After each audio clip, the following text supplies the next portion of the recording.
African Americans, I need you to listen and listen well. You are not African, nor are you American. You are Indian. You are indigenous to this land here in what is now called America, United States of America, to be exact.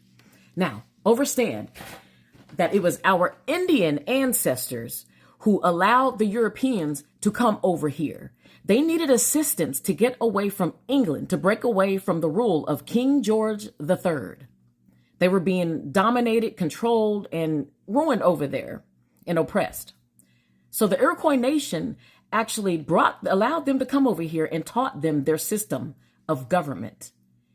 Understand that we already had our own government set up. We had our own flag, and we actually had about 6 presidents before they even came over here. So no, George Washington was not the first president. Now, when the American Revolutionary War broke out, melanated Indians found themselves fighting against their own kinsmen because some were for British, sided with the British, others sided with the who are now called American, which are the colonial rebels, the people who are dominating, controlling us, and oppressing us here on our own land in United States of America.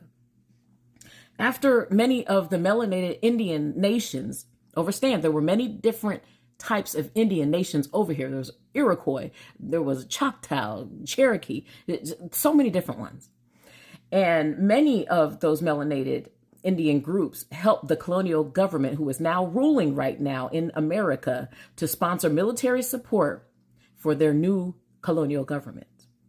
Now, let me tell you, not only did that ruin us as a people, but also many of our ancestors were seduced by European lifestyle, customs, and traditions.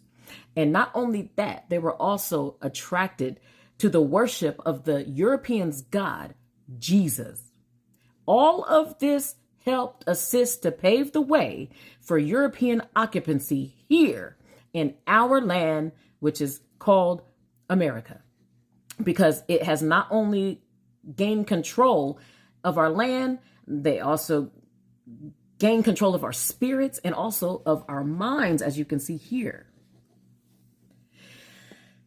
That God is not yours. That God, Jesus, is not going to save you. That's the Europeans' God. This is not the God of our ancestors. Our ancestors did not worship Jesus until the Europeans came over here to what is now called America. Give them back their God. That is not your God. It's not going to save you. Do you see all of the ruin that it has done to us since they have taken control? We're still getting shot down in the streets and oppressed.